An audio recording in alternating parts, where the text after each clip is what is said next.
Shalom, shalom les affranchis, shalom peuple de Dieu.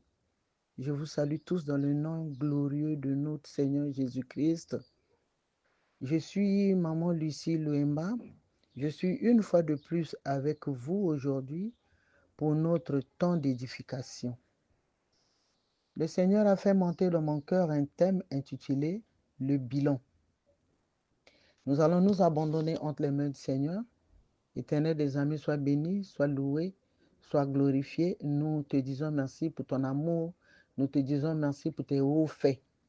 Nous voulons te rendre grâce, éternel des amours, Dieu Père, pour ces moments que tu nous accordes pour écouter ta parole. Parle-nous toi-même, car tu as dit dans ta parole que ton peuple sera enseigné de toi.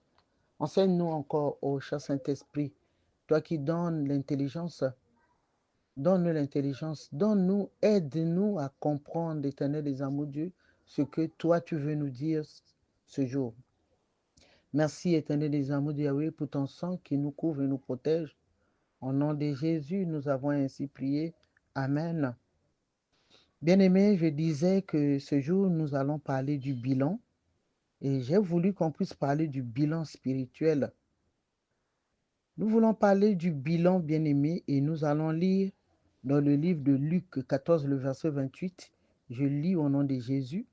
« Car lequel de vous, s'il veut bâtir une tour, ne s'assied d'abord pour calculer la dépense et voir s'il a de quoi la terminer. » Et nous lirons aussi dans AG 1, le verset 5, et nous lirons aussi le verset 7. Il est écrit, je lis au nom de Jésus, « Ainsi parle maintenant l'Éternel des armées. Considérez attentivement vos voies. » Il est écrit dans le verset, le livre de AG, toujours, le chapitre 1, le verset 7. « Ainsi parle l'Éternel des armées, considérez attentivement vos voies. » Amen. Bien-aimés, au regard de ces passages que nous venons de lire, le Seigneur nous exhorte de considérer nos voies, surtout en cette période que nous sommes. Le Saint-Esprit de Dieu nous invite à considérer attentivement nos voies. Bien-aimés, nous voulons parler du bilan. C'est quoi le bilan? Étymologiquement parlant, le mot bilan vient de l'italien bilancio ou balance en français, ce qui veut dire peser ou mettre en équilibre. Le bilan, c'est la somme des aspects positifs et négatifs de quelque chose. C'est l'actif et le passif d'une entreprise. Nous pouvons dire aussi que le bilan, c'est l'ensemble des forces et des faiblesses d'une action ou d'un projet. Le plus simplement parlant, nous allons dire que le bilan est l'ensemble des échecs et des réussites d'un projet. Le bilan, c'est faire le point sur le résultat obtenu, comparativement au projet fixé. C'est-à-dire que quand nous avons une action, nous avons un projet, nous nous fixons des objectifs. Qu'en cette année, je vais faire ci, je vais faire ça. Et à la fin, nous nous asseyons pour voir, comparer le résultat que nous avons obtenu là par rapport à ce que nous nous étions fixés.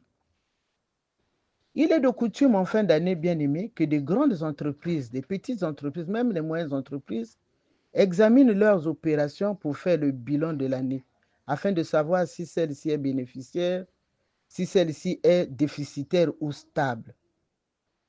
Ce bilan leur permettra par la suite soit de corriger le tir, soit de maintenir la bonne cadence, soit de ralentir pour ne pas imploser. Donc, en un mot, je dis que souvent en fin d'année, les entreprises examinent le résultat de leur travail pour voir si leur action est bénéficiaire, s'il y a des bénéfices ou pas, s'il y a le déficit ou pas, est-ce que l'entreprise est stable? Toutes ces questions, on les pose au travers d'un bilan qu'on fait. Et ce bilan permet à l'entreprise de réajuster le tir, de corriger l'action ou de ralentir. Donc, le bilan consiste donc en la balance positive ou négative d'une amitié, une relation, un mariage. Donc, en dehors des entreprises, on peut aussi faire le bilan des mariages. On peut aussi faire le bilan d'une relation. Depuis que je suis avec X, le bilan, c'est quoi? Alléluia, mes bien-aimés. Et le bilan qu'on fait d'une relation, il peut être bon ou excellent ou triste, selon les différents critères que le monde nous offre. Donc, on peut dire le bilan de ce mariage-là, le bilan de cette relation, le bilan est négatif ou positif. C'est le résultat comparativement à ce que l'on s'est fixé au début. Enfin, nous pouvons dire que on fait le bilan pour permettre de prendre des décisions visant à corriger ou à améliorer une situation en fonction des objectifs. Donc, on fait le bilan pour prendre une décision. Est-ce que j'arrête? Est-ce que je continue? Si je continue, que dois-je faire pour réussir? C'est ça le bilan. Bien aimé, je veux encore dire que le bilan, c'est une mise au point. On s'assoit et on regarde le résultat. Voilà pourquoi nous avons lu dans le livre d'Agé, le Seigneur dit, et il insiste, considérez attentivement vos voies. Donc, il arrive très souvent, et cela est conseillé, qu'à un certain moment de ta marche, de s'asseoir et de regarder d'où l'on vient, où l'on est et où on va. C'est très important. Alléluia, bien-aimés. Nous devons toujours évaluer nos actions pour voir si l'on va de l'avant, pardon, ou si nous gagnons, ou si nous reculons. Donc, le bilan nous permet de regarder, est-ce que là où nous allons, c'est bon? Est-ce que nous avançons? Est-ce que nous tournons en rond? Est-ce qu'on va de l'avant? Alléluia, mes bien-aimés. Ça, c'est ce que les entreprises font. Les personnes font aussi dans leurs activités. Mais nous, les enfants de Dieu, nous devrions aussi adopter cette attitude en profitant de la fin de l'année pour faire le bilan de notre marche avec Dieu. Bien-aimés, en fin d'année, en fin d'un exercice, pardon, à la fin d'un exercice, il est très important de s'asseoir et faire le bilan de sa marche. Pour nous les enfants, notre marche avec le Seigneur, c'est aussi nécessaire de faire le bilan. On fait aussi le bilan des projets, des ministères. Nous les enfants de Dieu, je le dis encore, que ce n'est pas mauvais qu'on puisse s'asseoir pour voir si notre bilan est positif. Le Saint-Esprit de Dieu, en cette fin d'année, nous invite à faire le bilan de notre vie, à faire le bilan de notre marche avec le Seigneur, à faire le bilan même de notre vie privée. Bien-aimés, nous sommes actuellement en train de prier pour la nouvelle année, l'année qui se présente déjà à l'horizon, l'année que nous allons commencer bientôt. Nous sommes en train de prier pour cette année. Nous sommes en train de présenter nos projets à Dieu. Mais qu'avons-nous demandé à Dieu l'an dernier? Est-ce que nous nous sommes déjà posé la question? Est-ce que nous nous rappelons encore en janvier 2024 ou encore en décembre 2023, qu'est-ce que nous avions demandé à Dieu? Quel était notre projet de vie en 2024? Qu'est-ce que nous nous étions dit qu'en 2024, nous allons faire ci, nous allons faire ça? Il nous faut regarder à ce que nous avons demandé à Dieu. Est-ce que cela a marché? Est-ce que cela n'a pas marché? Est-ce que ça a été une année fructueuse ou déficitaire? Est-ce que nous sommes allés de l'avant? Est-ce que nous avons reçu ce que nous avons demandé à Dieu l'année passée? Alléluia. Si nous avons reçu, c'est une bonne chose.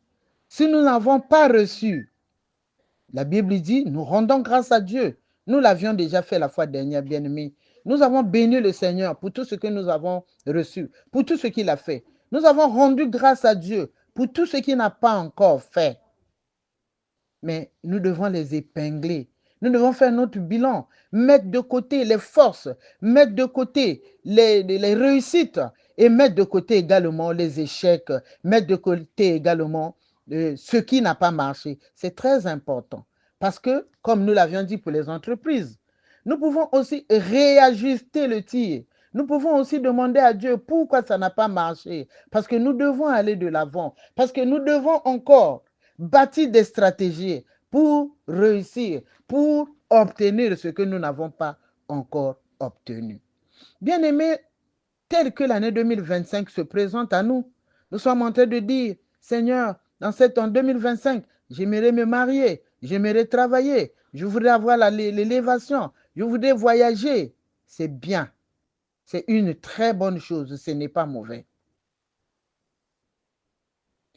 C'est pour cela qu'en début d'année, nous demandons tout ce qui est physique, ce que je viens de citer, le mariage, le voyage, le travail, tout ce que nous voulons, la promotion. Nous sommes en train de demander ces choses qui ne sont pas mauvaises. C'est une bonne chose. Mais la plupart du temps, quand nous regardons, nous les enfants de Dieu, nous nous attelons sur ces choses. En 2025, mon enfant doit se marier. En 2025, cette année, c'est l'année de l'élévation, c'est l'année de la prospérité. Je veux être prospère, je veux voyager, je veux me marier, je veux travailler. C'est bien. Mais nous allons jeter un regard sur un passage. C'est Matthieu 6, le verset 33.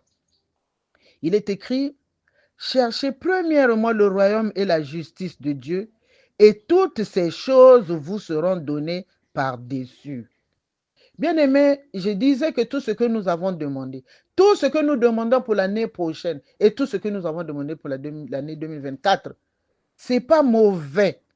Mais il y a une interpellation dans la Bible. Cherchez premièrement le royaume et la justice de Dieu, et toutes ces choses vous seront données par-dessus. Alléluia. Donc, je me suis dit, quand nous recherchons le royaume et la justice de Dieu, en plus de la justice et du royaume de Dieu, le Seigneur nous donne ce que nous recherchons. Donc, en cherchant premièrement la justice et le royaume de Dieu, le Seigneur nous accorde tout ce dont nous avons besoin, mariage, élévation, promotion, voyage. Donc, c'est en recherchant premièrement le royaume et la justice de Dieu que Dieu nous ajoute ce que nous demandons là. Alléluia, mes bien-aimés. Il est écrit dans le livre de Matthieu 6, le verset 32, verset 34, « Car toutes ces choses, ce sont les païens qui les recherchent. Votre Père céleste sait que vous en avez besoin. » Notre Père céleste, bien-aimé, sait que nous avons besoin de mariage, nous avons besoin de la promotion, nous avons besoin de construire des maisons. Notre Père céleste, dans Matthieu 6, le verset 32 à 34, dit que notre Père céleste sait que nous avons besoin de ces choses. Et lui voudrait que nous cherchions premièrement le royaume et la justice de Dieu. Et toutes les autres choses-là nous seront données et par-dessus tout. Bien-aimés, c'est pour cela que ce soir, j'ai dit, il ne s'agit pas du bilan des entreprises ou du bilan d'une activité commerciale, mais je nous exhorte à nous atteler, à mettre l'accent sur le bilan spirituel. Parce que la Bible nous dit, recherchons premièrement la justice et le royaume, la justice et le royaume de Dieu pour avoir au-delà de tout le travail, le mariage et autres. Et donc, au lieu de dire, cette année, j'avais demandé le mariage, je n'ai pas trouvé le mariage. J'ai demandé la promotion, j'ai demandé le mariage, mais je n'ai pas voyagé. Nous devons plutôt, bien-aimés, nous asseoir en cette période festive, commencer à nous poser certaines questions, à faire un bilan en nous basant sur des critères divins. Les critères divins, il y en a plusieurs. Les principes, il y en a plusieurs. J'ai épinglé ce que le Saint-Esprit de Dieu a mis sur la table de mon cœur. Alors, en 2025, nous devons par exemple, maintenant, en fin d'année, nous devons maintenant nous poser des questions sur ce que sera ma vie spirituelle en 2025. J'ai épinglé 8 critères divins. Le premier critère divin, c'est la gloire de Dieu. C'est la gloire de Dieu pour 2025. Donc, nous pouvons dire, par exemple, je suis en train de proposer des exemples, que tout ce que nous allons faire en cette année 2025 donne gloire à Dieu. Moi, Maman Lucie, en 2025, c'est le moment de faire des projets. Nous projetons ce que nous voulons faire en 2025. Donc, en 2025, je voudrais que ma vie glorifie le nom du Seigneur. Il est écrit dans 1 Corinthiens 10, 31, soit que nous mangeons, soit que vous buviez, soit que vous fassiez quelque chose, faites tout pour la gloire de Dieu. En 2025, que ma famille glorifie le nom du Seigneur. Mon mariage glorifie le nom du Seigneur. Mes relations professionnelles glorifient le nom du Seigneur. Alléluia. Le deuxième principe, deuxième critère, le deuxième volet du projet que je vais faire pour 2025. Je dois porter beaucoup de fruits en 2025. Au lieu de dire, moi je dois me marier, moi je dois voyager, je dis, Seigneur, 2025, cher Saint-Esprit, aide-moi à porter beaucoup de fruits. Aide-moi à porter beaucoup de fruits. Bien-aimés, le fruit de l'esprit, on nous en parle dans Galates 5, le verset 22. Il y a la paix, la joie, l'amour, la patience, la bonté, la bénignité, la fidélité, la douceur, la tempérance. Et puis, le fruit digne de la repentance également. Dans Matthieu 3, le verset 8. Donc, je dois produire des fruits de l'esprit. Je dois produire des fruits dignes de repentance. Bien-aimé, il ne suffit pas seulement que je puisse les produire, mais je dois affecter mon environnement par les fruits de l'esprit que je vais manifester en moi. Bien-aimé, peut-être que je suis une personne violente. Peut-être que je n'ai pas la douceur, je n'ai pas l'amour, je n'ai pas la paix dans ma maison. Je dois dire à Dieu, Seigneur, 2025, que ce soit pour moi une année de paix, une année de joie, une année d'amour. Je dois manifester l'amour. Bien-aimés, nous sommes en train de bâtir, nous sommes en train de projeter, nous sommes en train de faire des projets avec Dieu pour 2025. Alléluia, mes bien-aimés. Troisièmement, 2025, je dois exprimer la paix, la joie et la justice de Dieu. Bien-aimé, il est écrit dans Romains 14, le verset 17 à 18, « Car le royaume de Dieu n'est pas le boire et le manger, mais la justice, la paix et la joie par le Saint-Esprit. » Alors, on nous dit, cherchez premièrement le royaume et la justice de Dieu. Donc, moi, je dois dire à Dieu, pour 2025, que je sois une personne qui exprime la paix, la joie, la justice de Dieu. Alléluia. Quatrièmement, mon projet pour 2025, ça peut être, je dois marcher dans l'humilité, car il est écrit dans Jacques 4, 6, Dieu résiste aux orgueilleux et il fait grâce aux humbles. J'aimerais dire à Dieu, je suis une personne orgueilleuse. Saint-Esprit de Dieu, je te prends à témoin. J'ai fait un défi avec le Saint-Esprit, un défi avec Dieu. Aide-moi cette année 2025. Seigneur, je vais être une personne humble. 2025, je dois manifester l'humilité. Cinquièmement, je peux prendre comme appui, comme critère pour mon bilan de 2025.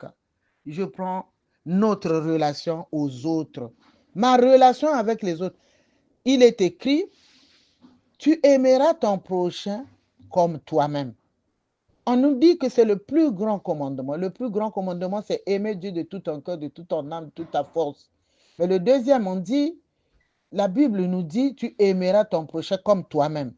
Alors dans Acte 20, 35, il est écrit, il y a plus de bonheur à donner qu'à recevoir. Donc, je dois beaucoup plus aimer, je dois beaucoup plus donner à mon prochain en cette année 2025. Galates 6, verset 2 dit, portez les fardeaux les uns des autres et vous accomplirez ainsi la loi de Christ. Cette année, nous devons être tournés plus aux autres qu'à nous-mêmes. Je dois donner de mon temps, de mon argent, de mes moyens, à mon entourage, à mon église, à mon conjoint, à mes enfants, à mes proches. Voici les objectifs, les exemples des objectifs que je me fixe pour 2025 avec Dieu. Sixièmement, je peux aussi dire, Seigneur, en 2025, j'aimerais marcher dans l'obéissance afin que l'on puisse me donner au-delà de tout aussi ce que je cherche. Je dois marcher dans l'obéissance à la parole de Dieu. Parce qu'il est écrit, vous êtes mes amis, dans Jean 15, le verset 14. Vous êtes mes amis si vous faites ce que je vous commande. Bien-aimés, la Bible nous dit dans Matthieu 6, 33, Cherchez premièrement le royaume et la justice de Dieu. Moi, je suis en train de baser mes projets de vie pour 2025 sur ces critères que j'ai sélectionnés. 1 Samuel 15, 22, le Seigneur dit, « L'Éternel trouve-t-il du plaisir dans l'holocauste et les sacrifices comme dans l'obéissance à la voix de l'Éternel ?» Là, nous parlons de l'obéissance à la parole de Dieu.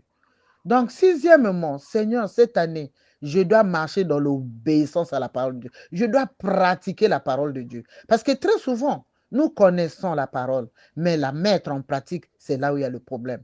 Mais Saint-Esprit, je prends le défi avec toi. Saint-Esprit, je prends un programme, je fais un programme avec toi. En 2025, j'aimerais marcher dans l'obéissance à la parole de Dieu. Septièmement, je dois prospérer comme prospère l'état de mon âme. Alléluia, mes bien-aimés. Mon âme doit prospérer. Je dois être guéri des blessures intérieures. Je dois être guéri des enfances. Je dois apprendre à pardonner. Cette année 2025, je prends la décision. Bien-aimés, même pendant que je vous parle là, il y a des gens qui ont déjà pris cette décision. Ils disent non, non, non. Tous les ennemis de 2025, de 2024, restent en 2024. J'ai même reçu une petite sœur qui est venue me voir. Je sais pas si ça fait 1 année, 2 ans, je ne l'ai pas vue. Qui est venue me voir aujourd'hui. J'étais toute contente. Il y a des gens qui connaissent ces choses et qui les mettent en pratique. Ils disent non, moi cette année 2025, je veux marcher en nouveauté de vie. Je veux que mon âme prospère. Éphésiens 4, le verset 29, là-bas, si nous lisons, il est écrit, « Aucune parole mauvaise ne doit sortir de votre bouche, mais s'il en est besoin, que ce soit une parole bonne et constructive, profitable à ceux qui vous écoutent. » Si toi et moi, bien-aimés, nous avons l'habitude de blesser les gens par nos paroles, bien-aimés, 2025, oh Seigneur, aide-moi. Je veux être une personne qui apporte la consolation dans le cœur des gens. Je veux que de ma bouche ne sortent que des paroles constructives, des paroles qui donnent la paix et la joie. Alléluia. Bien-aimés, j'ai ajouté en 8e position le zèle dans le service de Dieu.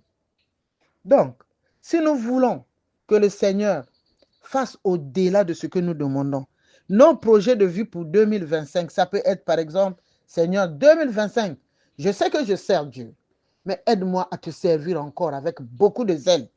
Parce qu'il est écrit en Jérémie 48, verset 10, que maudit soit celui qui fait l'œuvre de Dieu avec négligence. Nous sommes nombreux dans ce cas-là. Alors, quand je fais mon bilan de 2024, j'ai vu la façon dont j'ai servi le Seigneur en 2024. J'ai dit 2025, je veux servir le Seigneur avec zèle, avec fougue.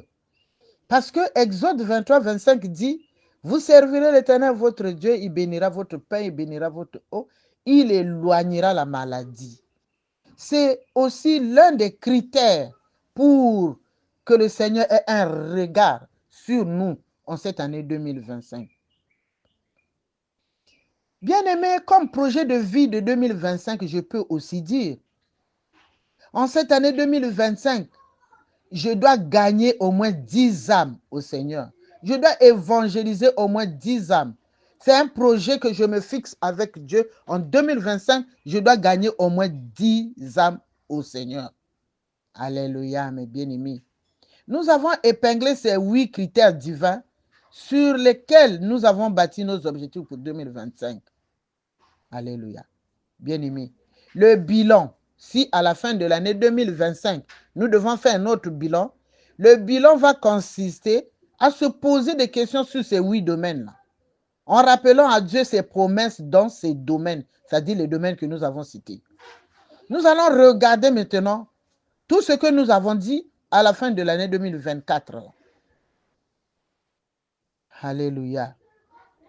De manière générale, nous allons dire que le bilan, c'est regarder si à la fin de l'année 2025, nous sommes devenus une meilleure version de nous-mêmes. Le bilan, c'est regarder si nous avons considérablement amélioré notre relation, notre intimité avec Dieu. le bilan de 2025. Bien-aimés, nous étalons encore ces 8 critères. Si en 2025, nous voulons faire un bilan, nous allons dire aux petites heures, nous avons parlé de la gloire de Dieu. Et dit, est-ce que ma vie en 2025 glorifie-t-elle Dieu? Est-ce que ma vie en 2024 a-t-elle glorifié Dieu? Deuxièmement, est-ce que j'ai porté beaucoup de fruits en 2025? Troisièmement, est-ce que j'ai propagé la paix autour de moi? Quatrièmement, est-ce que en 2024 ou en 2025, est-ce que j'ai marché dans l'humilité? Est-ce que ma relation aux autres a-t-elle été bonne? Nous sommes en train de répertorier les actions que nous avons faites.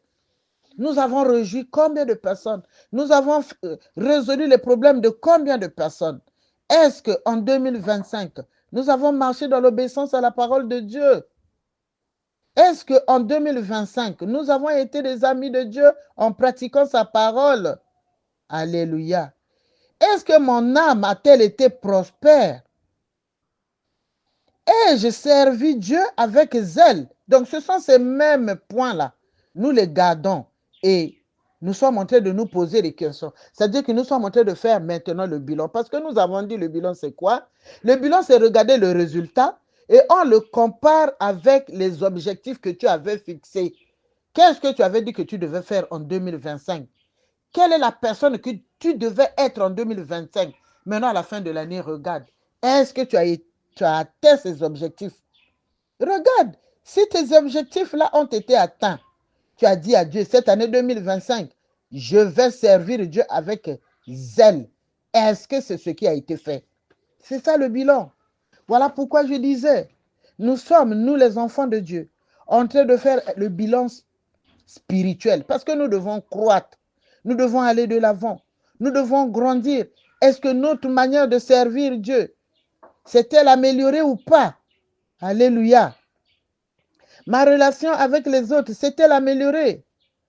Bien-aimé, toutes les questions que nous sommes en train de nous poser, là, tu diras, mais la réponse viendra du Saint-Esprit. Parce que le Saint-Esprit atteste ces choses en nous, bien-aimés. Est-ce que j'ai atteint les objectifs que je m'étais fixés? Alléluia. Bien-aimés, nous avons parlé du bilan. S'asseoir et regarder. Est-ce que ce qu'on avait dit a été atteint? Bien-aimés, la prochaine occasion, nous allons parler des types de bilan. Est-ce que le bilan se fait seulement à la fin du projet? Vous avez peut-être fixé les objectifs au début du projet. En ce qui nous concerne maintenant, nous sommes au début de l'année 2025. Nous fixons ces objectifs au début de l'année. Je nous pose une question. Est-ce que le bilan, ça se fait seulement à la fin de l'année? Est-ce que le bilan, ça se fait seulement à la fin du projet? Alléluia, mes bien-aimés. Regardez l'exemple que nous nous sommes donné. Nous avons dit qu'en 2025, nous allons gagner 10 âmes à Dieu. Je vous donne un exemple.